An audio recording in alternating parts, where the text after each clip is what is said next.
কি চমৎকার না? আমি কিন্তু চেয়ারম্যান সাহেব এখনো মানুষের বাসায় ভাড়া থাকি, জানেননি? নিজের কিন্তু ভালো ঘর নাই, মানুষের বাসায় ভাড়া থাকি। আমার ভক্তরা আমারে ফোন দিয়ে বলে, হুজুর আপনার তো কোনো ঘর নাই, ভাড়া থাকেন মানুষের বাসায়। গ্রামের বাড়িটাও আছে, অনলাইনে দেখেন, একবারে জীর্ণ শীর্ণ মাটির ঘর, ভাড়া থাকি। কারণ দুশ্মনের তো অভাব নাই, সেফটির জন্য ভাড়া থাকি।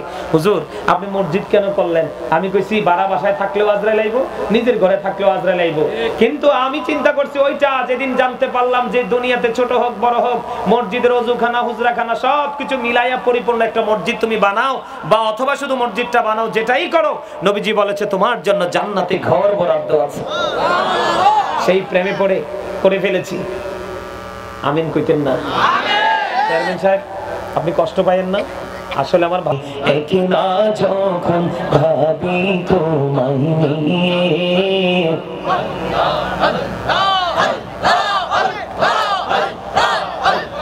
নিজ মোরাতে একলা যখন ভাবি তোমায় নিয়ে, হৃদয়টাকে শীতল করি, হৃদয়টাকে শীতল করি চোখেরই জল দিয়ে।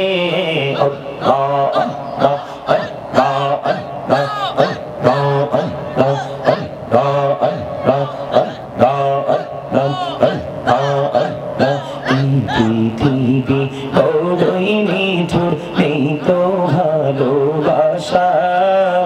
আওয়ালা কেড়ে পাবো গো তোমায়, আওয়ালা কেড়ে পাবো গো তোমায়, এই তো মনে আশা।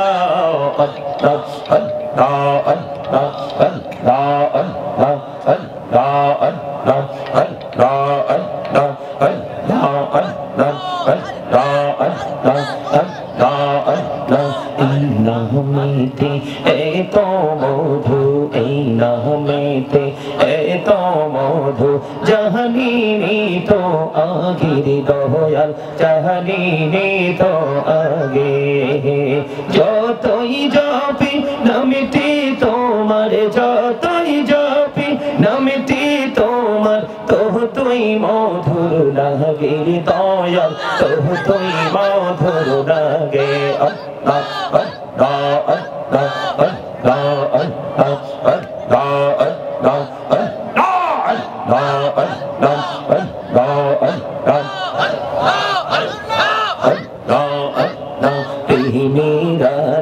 কহুরে গনবী মেহরা যেতে যাইয়া, প্রেমেরা কহুরে গনবী মেহরা যেতে যাইয়া। দয়াল প্রভু দিলেন মেরাজ, দয়াল প্রভু দিলেন মেরাজ মুমিনের লাগিয়া।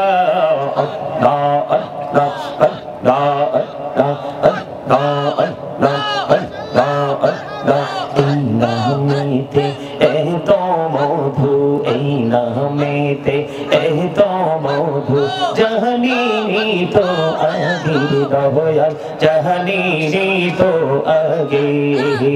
যতই জপি নামটি তোমার, যতই জপি নামটি তোমার, ততই মধুর লাগে দয়াল, ততই মধুর লাগে।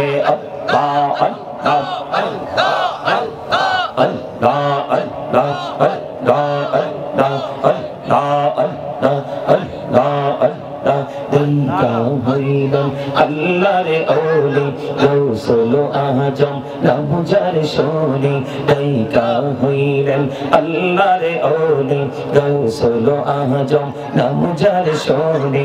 বেলায়েতের আলোয় ভরলো, বেলায়েতের আলোয় ভরলো পাখি ভূমি বাগদাদ।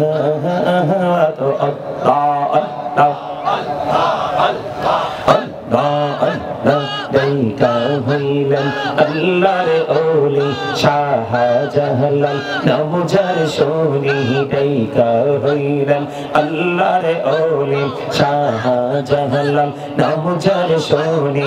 সুরে মহানদী পারে হয়ে যায়, সুরে মহানদী পারে হয়ে যায় বিছানা যার পাহাড় আল্লাহ আল্লাহ আল্লাহ আল্লাহ আল্লাহ মাশাআল্লাহ আল্লাহ আল্লাহ আল্লাহ আল্লাহ আল্লাহ আল্লাহ আল্লাহ আল্লাহ জীবন বড়িয়া করছি রে গুনাহ জীবন বড়িয়া করছি রে গুনাহ ক্ষমা করে দাও রে দয়াল ক্ষমা করে দাও এই রে গুনাহ গোলে ক্ষমা করিয়া গুনাহ গোলে ক্ষমা করিয়া কবুল করে নাও রে দয়াল কবুল করে নাও আল্লাহ আল্লাহ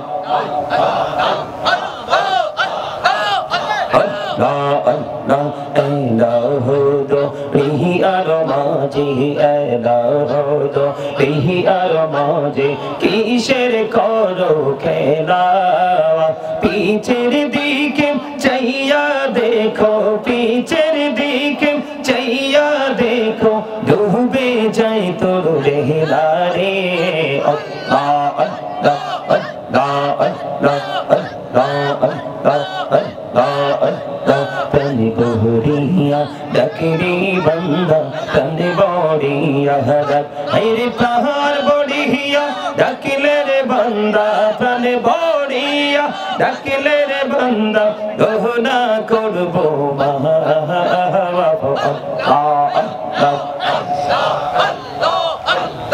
লা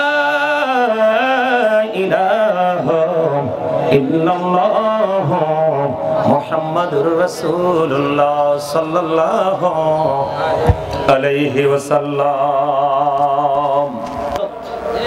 চেয়ারম্যান মিয়া যেই ব্যক্তি একটা সমাজের মধ্যে একটা ন্যায় বিচার প্রতিষ্ঠিত করবে, কয়টা?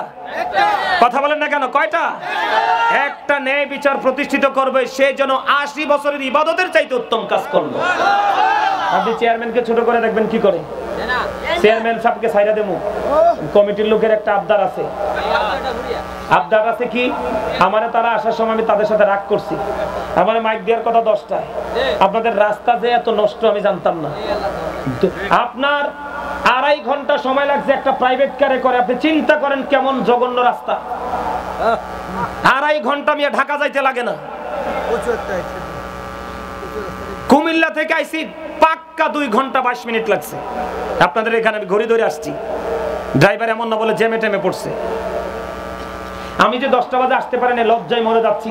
বহু বছর আগে এই মহেশখালীতে গেছিলাম 5 মিনিট দেরি করে, আর আজকে আইছি 5 মিনিট 22 মিনিট দেরি করে। মাহফিল কমিটি, ম্যাক্সিমাম মাহফিল কমিটি মিছা কথা কয়, জানেন নি এটা?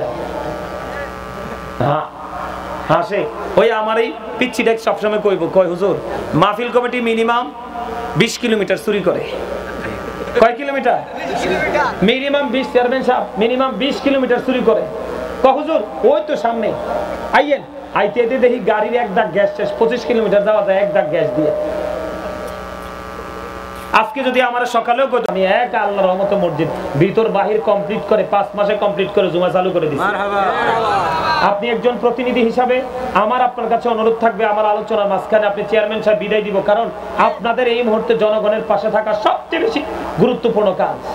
কারণ মানুষ অনেকটা অসহায়। আর যে চেয়ারম্যান আমার পছন্দ হয়েছে, একবার ইয়াং ম্যান, স্মার্ট, হ্যান্ডসাম, একদম হিরোর মতো। আপনারা সাপোর্ট দিলে আরো বেশি বীরের মতো আপনাদের কাছে বেরিয়ে আসবে।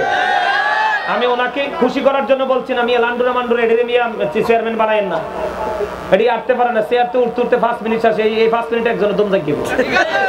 কথা কয় না কেন? ভুল কইছে নাকি? আমার জীবনে মিয়া বাংলাদেশের কোন জেলা বাদ নাই। এই চেয়ারম্যানের অবস্থা দেখিয়া আমি নিজে আহত, একটু থাকলে নিহত হইয়া গেলাম। কথা কয় না কেন? চেয়ারম্যান সাহেব আপনার কাছে আমার আকুল আবেদন থাকবে, যদি আপনি আমাকে বলেন আমি বেশি খুশি, আর না বললেও, কারণ এখানে 2টা অপশন আছে।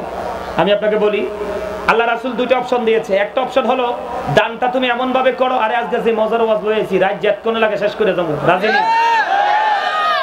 আমার বিষয়টা কে দিছে জানি না, আমাকে আপনি দিছেন? আরে বাপ, এমনি তো চালাক আছে। দারুন 98টা ওয়াজের শেষে মায়ের পিট হইব এর লগে। এদিক তাকান, বেড়া মায়ের কি সব মায়ের কি একরে মায়ের আছে প্রেমের মায়ের আছে না কি মহব্বতের মায়ের আছে না তো তোমরা পারতা না আমি পারবো কারণ আমরা একজন আরেকজনের সামনে আয় না কি মহব্বতের আয় না রে আচ্ছা এখন নবীজি বলছে দান এমন ভাবে করো ডান হাত দিলে যেন বাম হাত না জানে যখন মানুষের মনটা পাথরের মতো হয়ে যাবে অনেক ধর্মীয় কাজ থেমে থাকবে সেই ক্ষেত্রে তুমি তোমার সমাজের একজন তুমি ধনী মানুষ তোমার পাওয়ার আছে তুমি পাওয়ারফুল পারসন হিসাবে তুমি জনগণের সম্মুখে এই ধর্মীয় প্রতিষ্ঠানের জন্য কাজের জন্য তুমি একটু দান করো এই দানটা প্রকাশ্য করার মানে হলো তোমার এই দান দেখে আরেকজনের মধ্যে একটা সফট পজিটিভ একটা মানসিকতা সৃষ্টি হবে উৎসাহ জন্ম হবে আমি আজকে বিনীতভাবে 1 টাকা হোক আর 2 টাকা হোক আমি কোনো অ্যামাউন্ট দিব না চেয়ারম্যান সাহেব আপনাদের সবার সামনে ওনার সক্ষমতার মধ্য থেকে ওযুখানার জন্য তিনি কিছু দিয়ে যাবে এটা আমার অনুরোধ ওযুখানার কি কাজ বাকি ওযুখানার টাইলসের কাজ বাকি টাইলসের কাজ বাকি কতটুকু কত ফিট হবে 1.5 200 মাপ দিয়ে যাও আচ্ছা যাও মাপ এটা ওজন মাপ হয় না আচ্ছা মাপ হলে 20 ফিট লম্বা দৈর্ঘ্যে প্রস্থে কত বলেন দৈর্ঘ্যে কত দৈর্ঘ্যে 20 ফিট যাই হোক জি মাশাআল্লাহ আরে জোরে কান নামি মারহাবা আর জোরে মারহাবা এই চেয়ারম্যান সাহেবের নাম কো দোয়া করে লিখত কোন কোনটা এটা আল্লাহ গো আল্লাহ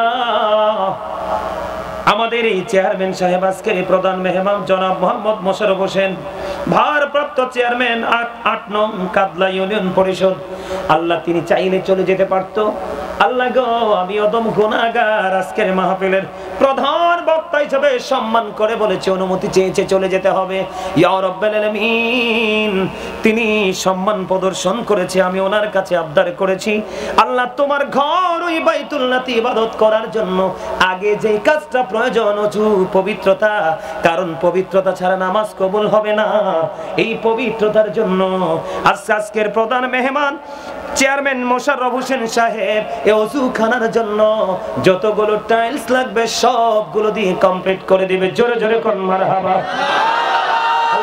আমার ভাই ওই চেয়ারম্যান মোশাররফ সাহেবকে তুমি কবুল করে নাও তার জীবনের গুনাহগুলো maaf করে দাও হায়াতের মধ্যে তুমি বরকত দিয়ে দাও আল্লাহ সকল বালা মুসিবত থেকে তুমি হিসাব দান করে দাও আল্লাহ জালিমের জুলুম কাফিরের কুফর ফাসিকের ফিতনা নিন্দকের নিন্দা থেকে আল্লাহ তাকে তুমি পরিপূর্ণ মুক্ত করে দাও ইয়া রাব্বাল আলামিন তুমি তো বলেছো তোমার হাবিব জানিয়ে দিয়েছে পৃথিবীর বুকে কেউ যদি মসজিদ সব পরিপূর্ণ কমপ্লিট করতে পারে ওযু বেড়া দিয়ে হোক মাটি দিয়ে হোক ইট দিয়ে হোক ছোট হোক বা বড় হোক কেউ যদি মসজিদে দান করে তুমি জানিয়ে দিয়েছো তার জন্য জান্নাতে ঘর বরাদ্দ তুমি রেখেছো আল্লাহ আমি আজকে অতগুলো মানুষ যেখানে 40 জন মানুষ থাকে একজন থাকে আল্লাহর মাহবুব বান্দা আল্লাহ এখানে অনেক মানুষ আছে যে তোমার মাহবুব তার হাতের উসিলায় তার উপস্থিতির উসিলায় আমার ওই ভাই চেয়ারম্যান মোশাররফ হোসেনকে ওই জান্নাতে একটা নিয়ামতে পরিপূর্ণ ঘর তুমি বরাদ্দ দিও জোরে কোন না আমিন আল্লাহ তার আপন স্বজন যারা কবরে প্রত্যেকের কবর আযাব তুমি বন্ধ করে দিও দুনিয়ায় যারা বেঁচে আছে আল্লাহ সবাইকে নেক হায়াত বাড়ায়া দিও ইয়া রাব্বাল আলামিন এই পৃথিবীর বুকে নেই পরায়ণ মেম্বার চেয়ারম্যানের যথেষ্ট অভাব বিশেষ করে আমাদের বাংলাদেশে এটার যথেষ্ট অভাব আল্লাহ আমি দোয়া করে যাই আমার ভাই বয়সে আমার ছোট হবে কিন্তু চেয়ারম্যানের মর্যাদা তুমি তাকে দিয়েছো সে তার এই সম্মানের কথা চিন্তা করে যেন যতদিন বাঁচবে যতদিন ক্ষমতা ধরে রাখবে ততদিন জনগণের পাশে যেন থাকতে পারে সে তৌফিক দান করে দিও জোরে জোরে বলেন আমিন আরো জোরে বলেন আমিন আল্লামা ইকবালের একটা প্রবাদ আমার মনে পড়ে গেল তিনি বলেছেন খোদা প্রাপ্তির পথ রয়েছে লুকানো রয়েছে মানব সেবার মাঝে পাবনা কথাকে আল খেল্লা তাসবিহ আর জায়নামাজে আপনি নামাজ পড়েছেন রোজা করেছেন দাড়ি রেখেছেন জুব্বা পড়েছেন পাগড়ি পড়েছেন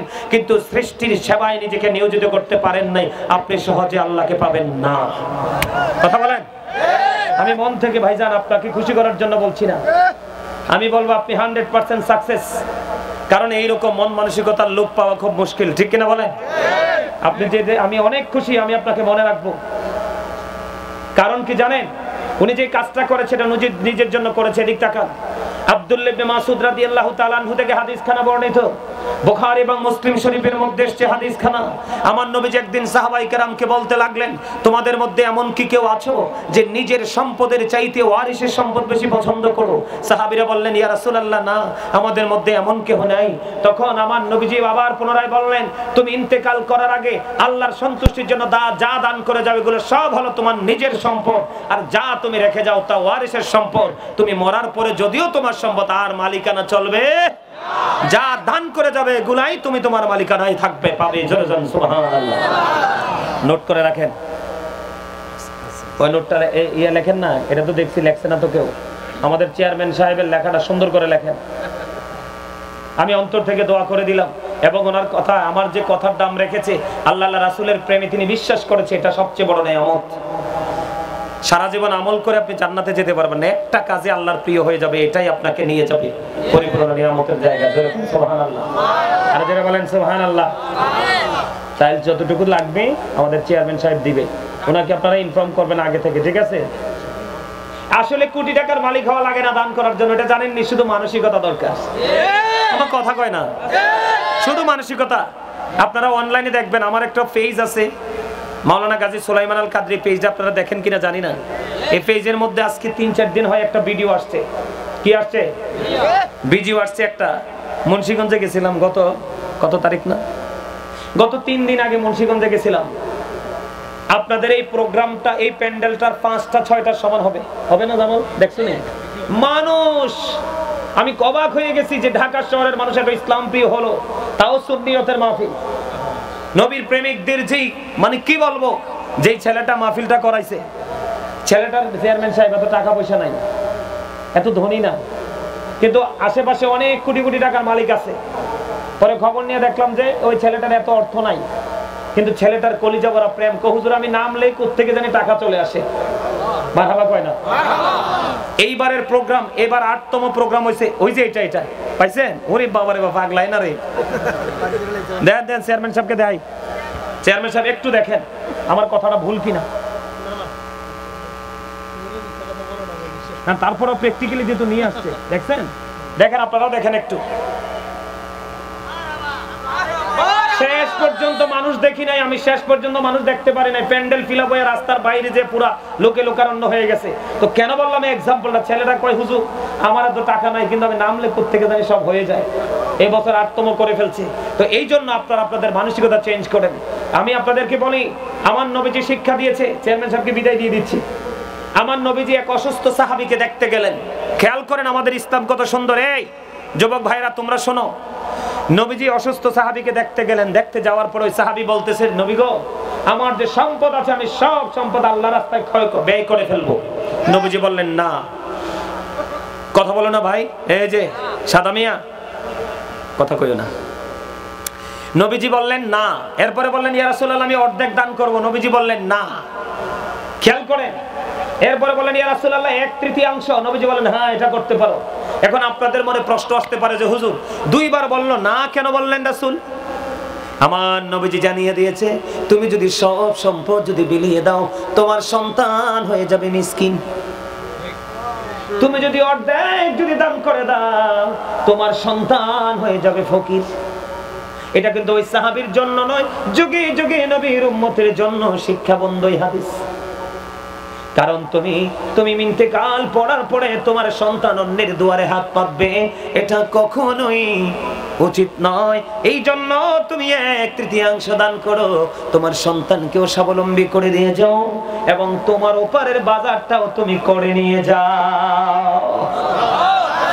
কি চমৎকার না? আমি কিন্তু চেয়ারম্যান সাহেব এখনো মানুষের বাসায় ভাড়া থাকি, জানেননি? নিজের কিন্তু ভালো ঘর নাই, মানুষের বাসায় ভাড়া থাকি।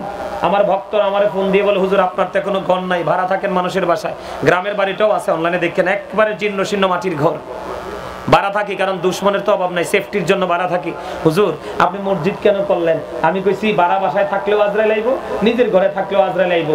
কিন্তু আমি চিন্তা করছি ওইটা যেদিন জানতে পারলাম যে দুনিয়াতে ছোট হোক বড় হোক, মসজিদের ওযুখানা হুজরাখানা সবকিছু মিলাইয়া পরিপূর্ণ একটা মসজিদ তুমি বানাও, বা অথবা শুধু মসজিদটা বানাও, যেটাই করো, নবীজি বলেছে তোমার জন্য জান্নাতে ঘর বরাদ্দ আছে।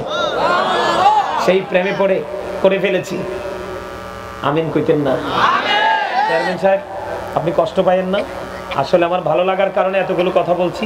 আপনাকে বিদায় দিলাম, আপনি আবার আসতে পারেন। আপনি আপনার কাজে নিয়োজিত থাকেন। আমি আমার দোয়া আপনার জন্য চিরজীবন থাকবে। আমি দোয়া করব আপনি যেন আপনার জায়গা থেকে যথাযথভাবে যেন আপনি দায়িত্ব পালন করতে পারেন। আল্লাহ কবুল করুক। সকলে বলেন আমিন। আসসালামু আলাইকুম। আরে জোরে করতে সালামের জবাবটা দেন না। আপনাকে কেউ সালাম দিলে সালামের আওয়াজ উত্তর দিবেন জোরে, তখন সে সালাম দাতা আরো উৎসাহিত হবে, আরো প্রেরণা পাবে। আমাদের শিক্ষা প্রত্যেকটা জায়গায় নষ্ট হয়ে গেছে। আজকে আমরা সুন্নি জামাত না? সুন্নি জামাত নেই। এখানে কি কোনো মারামারি আছে? কাটাকাটি আছে? পিস্তল আছে? দাও কুরাল খন্তা বাংলা ভাষায় কইতেছি, আছে কিছু? আপনারা কেমন সুন্নি জামাত? কোন সুন্নিয়ত করতেছে? রাত্র কয়টা বাজে? মোবাইল টিপতে টিপতে তো রাত পার হয়ে যায়, খবর থাকে না। কিন্তু মাহফিলে আসলে আপনাদের সময় কত কিছুর কথা মনে পড়ে যায়। এটা কি সুন্নিয়তের নমুনা? আমাকে আজকে সাহাবায়ে কেরামের প্রেম নিয়ে ওয়াজ করার জন্য বলেছে।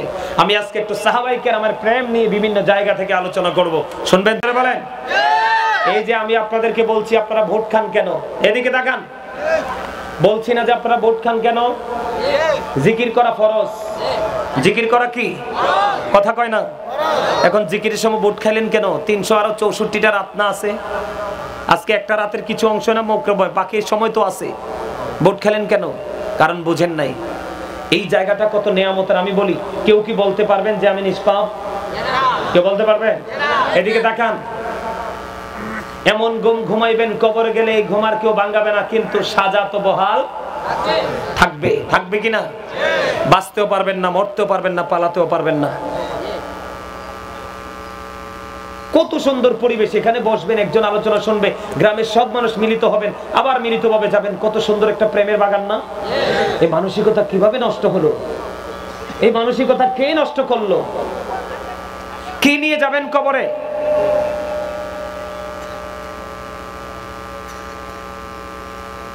নবীজি কি বলেছে? এই আমার দিকে তাকান। বুখারী শরীফের হাদিস, হযরত আবু হুরায়রা রাদিয়াল্লাহু তাআলা আনহু থেকে হাদিস বর্ণিত। নবীজি বলেছেন, কেউ যদি জিকির করতে আল্লাহর দিকে 1 বিঘা পরিমাণ আসে, আল্লাহ তার দিকে 1 গজ পরিমাণে আসে। কেউ যদি জিকির করতে আল্লাহর দিকে 1 হাত পরিমাণ আসে, আল্লাহ তার দিকে 2 হাত পরিমাণ আসে। কেউ যদি জিকির করার জন্য আল্লাহর দিকে হেঁটে হেঁটে আসে, আল্লাহ কথা দিয়েছে, হাবিব আপনি জানিয়ে দেন আমি আল্লাহ, আমি আমার এই বান্দার দিকে দৌড়ে আসি। কেউ যদি নরমাল জলসায় বসে আল্লাহর জিকির করে, আল্লাহ রাব্বুল আলামিন তার জিকির তার চাইতে উত্তম জলসায় করে। জোরে জোরে কোন সুবহানাল্লাহ। আগাই গেছেন না চেয়ারম্যান সাহেবের যে বিষয়টা, বিশাল আগানে আগাই গেছেন তো। আচ্ছা ঠিক আছে, আলহামদুলিল্লাহ বলেন। আমি আমার ওয়াজটা একটু করি, আপনারা শুনবেন তো? আরো জোরে। বন্ধুরে আমার, আমার নবীকে, আমার প্রাণের নবীর জবান মোবারকের বাণীকে সাহাবায়ে কেরাম কেমন ভাবে বন্ধু ভালোবাসতেন, কেমন ভাবে মূল্যায়ন করতেন, কেমন ভাবে তিনি ইজ্জত করতেন বন্ধু। খেয়াল করেন, খেয়াল করেন। হযরত ওমর রাদিয়াল্লাহু তাআলা আনহু তে আবার ভোট খায়।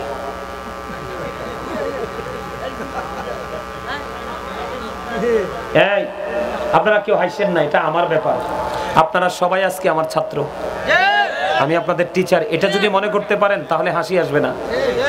আমরা এমন একটা পজিশনে গেছি এখন, আমাদের কাছে সবকিছু হালকা পাতলা মনে হয়। নিজে হালকা পাতলা ভাবতে ভাবতে দেখবেন একদিন মানুষ নিজেই হালকা হয়ে যায়।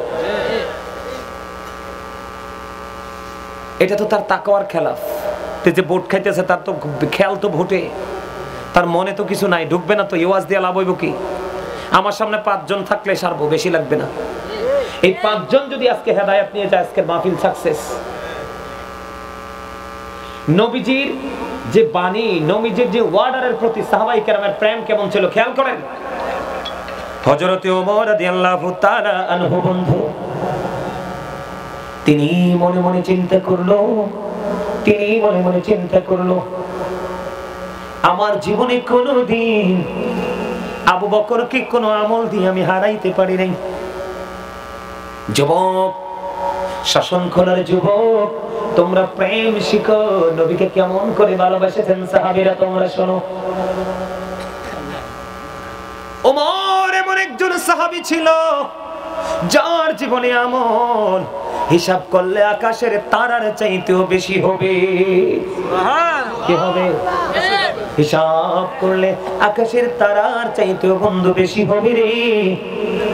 হযরত ওমর এত আমল থাকার পরেও বন্ধু তিনি মনে মনে চিন্তা করলেন, আমার জীবনে এমন কোন সময় নাই, এমন কোন ক্ষণ নাই যেই ক্ষণে আমি রে হযরত আবু বকরকে আমি অতিক্রম করতে পেরেছি। পারিনি। কেমন করে আমি পারবো হযরত আবু বকরকে অতিক্রম করতে? আমার অগ্রগতি কেমন করে আবু বকরকে ওভারটেক করে বাড়াতে পারবো? এমন চিন্তা করে বন্ধু হযরত ওমর চিন্তা করলেন, ঠিক আল্লাহ রাসূল বলেছে হাদিস শরীফের মধ্যে, আমার নবীজি তাবুক যুদ্ধের পূর্বে নবীজি বললেন, তোমাদের কাছে যা আছে তোমরা কি করো? দান করো। কি করো? তোমরা দান করো। খেয়াল করেন সাহাবাই কেরামের প্রেম, তোমাদের কাছে কি আছে তোমরা দান করো। হযরত ওমর এবার মনে মনে চিন্তা করলেন, আমার কাছে তখন সম্পদ আছে। কি আছে? আমার কাছে তখন সম্পদ আছে রে, আমি দান করব। হয়তো এই দানের দ্বারা আমি আবু বকরকে হারাতে পারবো। জোরে জোরে কন্যা সুবহানাল্লাহ। প্রেম দেখেন সাহাবীদের প্রেম। হযরত ওমর ইসলামের দ্বিতীয় খলিফা এবং এই পৃথিবীর নবীজির বন্ধু শ্রেষ্ঠ দুইজন উজির, একজন হলো আবু বকর আর একজন হলো হযরত ওমর। আর আসমানের জগতে আমার নবীর প্রিয় উজির হলো দুইটা ফেরেশতা, একজন হলো জিবরাইল আর একজন হলো মিকাইল। জোরে জোরে কন্যা সুবহানাল্লাহ। এমন মর্যাদা, এমন পাওয়ার থাকার পরেও বন্ধু হযরত ওমর তিনি মনে মনে চিন্তা করেন, আমার কাছে তো দৌলত আছে, আমি দান করে দিব। আজকে হয়তোবা দানের মাধ্যমে আমি আবু বকরকে হারাতে পারবো। ওমর চিন্তা করে বন্ধু ওই দানের জন্য প্রস্তুতি নিলেন। ওনার যে দৌলত সম্পদ আছে নবীজির কাছে নিয়ে আসলেন। নবীজির কাছে নিয়ে আসার পরে আমার আপনার প্রাণের নবী প্রশ্ন করলেন, ওমর তুমি তোমার ফ্যামিলির জন্য কি রেখেছো? এবার ওমর একটা ডাক দিয়ে বললেন, ইয়া রাসূলুল্লাহ, ইয়া হাবিবাল্লাহ, নবী গো, ও প্রাণের নবী, আমি আমার ফ্যামিলির জন্য অর্ধেক রেখে এসেছি আর আপনার জন্য অর্ধেক রেখে এসেছি। এবার ডেকে ডেকে বললেন আবু বকর। আবু বকর যখন কাছে আসলো, ইয়া রাসূলুল্লাহ, ইয়া হাবিবাল্লাহ, নবী গো, ও নবী। কয় আবু বকর তুমি কি করেছো? ইয়া রাসূলুল্লাহ, ইয়া হাবিবাল্লাহ, নবী গো, আমার কাছে যা ছিল আমি সব দিয়ে এসেছি। আওয়াজ তোলে বলেন না সুবহানাল্লাহ। ওমরের টার্গেট হলো কি? আবু বকরকে হারাবে। ওমর নিয়ে আসলেন অর্ধেক। আর আবু বকর তুমি ওর পুরোটা নিয়ে এসেছো। ইয়া রাসূলুল্লাহ, নবী গো, নবী আমার যা ছিল আমি সব নিয়ে এসেছি। তুমি তোমার ফ্যামিলির জন্য কি রেখে এসেছো? ইয়া রাসূলুল্লাহ, ইয়া হাবিবাল্লাহ, নবী গো, আমি আমার ফ্যামিলি পরিবারের জন্য আল্লাহ এবং আল্লাহর হাবিবকে রেখে আসছি। জোরে জোরে কন্যা সুবহানাল্লাহ। ও বন্ধু, আবু বকর এবং ওমরের মধ্যে নবীর কথার উপর প্রেম। কিসের উপর প্রেম? নবীজি অর্ডার করেছে কে আগে যাবে রে, তাদের মধ্যে প্রতিযোগিতা। আর আমরা আহলুস সুন্নাত ওয়াল জামাতের আকীদায় বিশ্বাসী, কিন্তু নবীর কথা পালনে আমাদের কোনো কম্পিটিশন নাই। এই সুন্নিয়ত দিয়ে আমার নবীকে কালে ও কালে কোনো কালে বন্ধু পাবা না। এখন এমন অবস্থা হয়েছে, নবী যদি নিজের বিপক্ষে যায়, আমার নবীর হাদিসকে, পবিত্র জবানের হাদিসকে পর্যন্ত স্বীকার করতে দেরি করে না। কথা বলেন না কেন?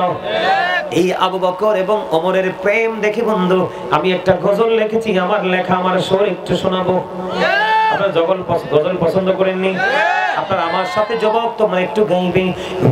নবীজি কেমন করি তোমায় দেখি, নবীজি কেমন করি তোমায় দেখি, আছো তুমি ওই মদিনায়, আছো তুমি ওই মদিনায়, সঙ্গে নিয়ে দুই প্রেমিক সাথী কেমন করে বলো তোমায় দেখি বলেন ওগো নবীজি কেমন করে বলো তোমায় দেখি মারহাবা আসেনি দুই সাথী আপনারা গেছেন নি মদিনায় আমি নিজে গেছি যাই দেখে আসছি কত আপন করে নবীজির সাথে নিয়ে শুয়ে আছে মারহাবা বলেন আরো যারা বলেন আবার নবীজি জানিয়ে দিয়েছে মিসকিনকে খাবার খাওয়াতে হবে রোজা রাখতে হবে মানুষ মরলে জানাজায় যেতে হবে ও বন্ধু অসুস্থ রোগীকে অসুস্থ হলে দেখতে যেতে হবে আবু বকর জান্নাতের সুসংবাদ প্রাপ্ত জানেন কিনা এটা দুনিয়া থেকে তিনি জান্নাতের খবর পেয়েছে এটা পাওয়ার পরেও আমার নবীর কথার প্রতি তাদের কত সম্মান কত মর্যাদা বন্ধু আল্লাহর হাবিব সরকারে মদিনা হযরতে উপস্থিত সাহাবায়ে কেরামদেরকে একদিন প্রশ্ন করলেন হাদিস শরীফের মধ্যে এসেছে তোমাদের মধ্যে কে আছো রোজা রেখেছো আবু বকর হাত তুললেন ইয়া রাসূলুল্লাহ আমি তোমাদের মধ্যে কে আছো রে আজকে জানাজায় অংশগ্রহণ করেছো আবু বকর হাত তুললেন ইয়া রাসূলুল্লাহ আমি এবার আমার নবীজি বললেন তোমাদের মধ্যে কে আছো আজকে রোজা রেখেছো এবার হাত তুললেন হযরতে আবু বকর বললেন আমি তোমাদের মধ্যে কে আছো রে মিসকিনকে আহার করিয়েছো আবু বকর বললেন ইয়া রাসূলুল্লাহ আমি নবীজি চারটা প্রশ্ন করলো রে এই চারটা প্রশ্নের উত্তর একজনে দিয়েছে হযরতে আবু বকর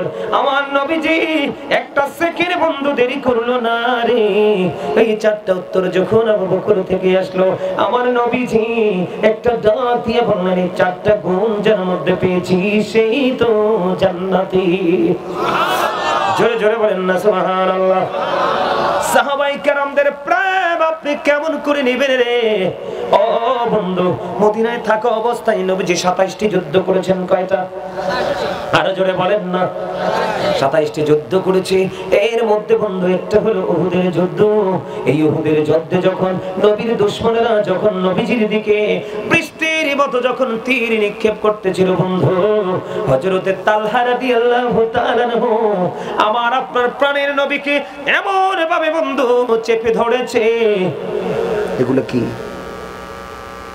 নূর নবীজির প্রেমের কিতাবের নিচে রাখছেন কেন না রাখেন আমার দিকে তাকানো বন্ধু খেয়াল করেন নবীকে কেমন করে ভালোবাসতে হবে নবীর প্রেমটা কেমন হলে আপনি মুক্তি পাবেন আপনার কি মন খারাপ সাদে চাঙ্গা হইছে খোদা কাজে মোতালা দেন আমার আপনার প্রাণের নবী বললেন বন্ধু হযরতে তালহা আমার নবীজিকে এমন ভাবে বন্ধু জড়াইয়া ধরলেন একটা সুইও যেন আমার নবীজির শরীর মোবারকে ঢুকতে না পারে এমন করে জড়িয়ে ধরলো ও বন্ধু হযরতে তালহা এই এই আপনি মুরব্বি চাচা একটু সরেন তো তার হাসির কারণটা জিজ্ঞেস এই তুমি সরো এই যে ভাই তুমি হাসছো কেন আর আপনি আপনার তো টুপি আছে দাড়ি আছে মাশাআল্লাহ অনেক জেন্টেল দেখা যায় আপনি এই আমি একটা হাদিস দুটো হাদিস 3 নাম্বার হাদিসে আসছি আপনি দেখলাম যে যথেষ্ট ভালো ভালো করে হাসি দিয়েছেন তার কারণ কি সমস্যা কি আপনার কি কোনো সন্দেহ হইছে আপনাদের কোনো সন্দেহ হইছে আশ্চর্য অদ্ভুত আচরণ